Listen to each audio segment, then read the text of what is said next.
وہ کیا وجوہات ہیں جو ایک آبجیکٹ کی رفتار میں اضافہ کرتی ہیں؟ اس کا جواب یہ ہے کہ اشیاء کو متحرک کرنے میں صرف ایک ہی قوت عمل پیدا ہوتی ہے اور اسے فورس کہا جاتا ہے۔ ہم آپ کو بتائیں گے کہ فورس کس طرح مختلف آبجیکٹس پر اثر انداز ہوتی ہے۔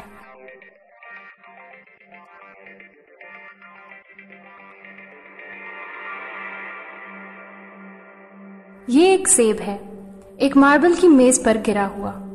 کچھ بھی مزید دیکھنے سے پہلے آپ نے مختلف چیزیں فرض کر لی ہوں گی۔ آپ نے سوچ لیا ہوگا کہ ماربل بہت سخت، غیر ملائم اور وزنی ہے، اور سیب اس کے مقابلے میں ہلکا، نرم اور کم وزن والا ہے۔ اگر ہم اس سیب کو دوسری جانب دھکیل دیں اور دھکا دیں تو ہم سب جانتے ہیں کہ یہ کس طرح حرکت کرے گا اور پھر رک جائے گا۔ شکر ہے ہمارے شعور کا کہ ہم بغیر کسی مشکل کے لمحہ بلمحہ پریڈکشنز کر سکتے ہیں۔ کیا ہوگا اگر ہم وہ تمام معاملات روک دیں جن پر ہماری پریڈکشنز قائم ہیں؟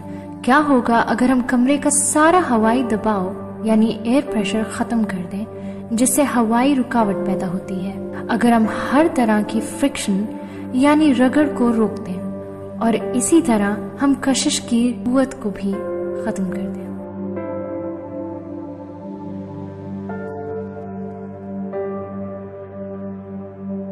اب اگر آپ سیب کو اوپر اٹھائیں اور چھوڑ دیں تو یہ کوئی حرکت نہیں کرے گا۔ اس کی وجہ یہ ہے کہ اب اس سیب پر کوئی قوت عمل پیدا نہیں ہو رہی۔ اب اگر ہم اس سیب کو دھکا دیں تو یہ کبھی نہ رکنے والی حرکت کو شروع کر دے گا۔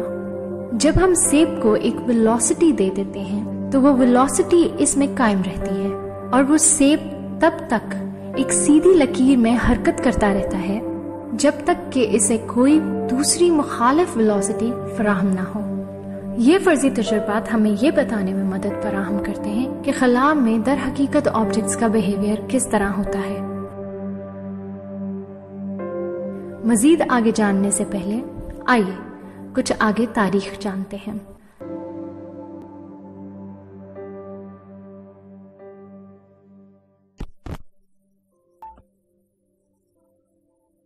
تین سو سال پہلے ایک شخص نے یہ نظریہ بیان کیا تھا اور اس شخص کا نام آئزک نیوٹن ہے، اور نیوٹن ایک ذہین سائنسدان تھا۔